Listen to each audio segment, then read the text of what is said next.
And the roadhead's not looking any easier. It's warned the virus is going to hurt its business around the world. To talk about this, whenever we have an issue with automobiles, the person to fix it is the car coaches, Lauren Fix. Lauren, let's deal first of all with the virus as it is affecting those companies such as Nissan with their just-in-time supply. How serious is this?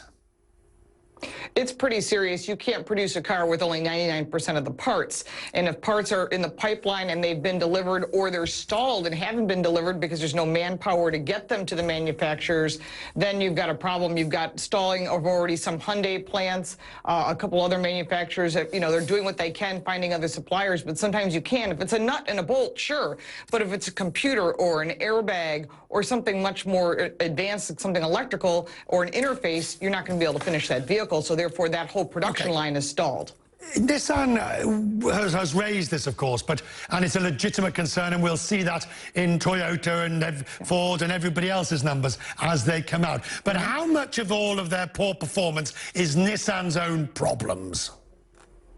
Well, Nissan's own problem is a whole other situation. I mean, they're going back after Carlos Ghosn for a $91 million lawsuit because of the lawsuit. I mean, honestly, they're not going to be able to get that money out of him. This is a coup, as I've been saying from day one. And as far as Nissan's concerned, they did this to themselves, and it's going to take a lot to get them out of it. Yeah, but when you say that, I mean, what's the problem? Is it that they don't have a last night, Peter was telling us that they don't have a strategy, a proper strategy on electric vehicles, or the Renault alliance and with Mitsubishi also isn't working. What do you see as being the fundamental issue with Nissan? Or maybe, I don't know, I don't drive one, the cars are no good.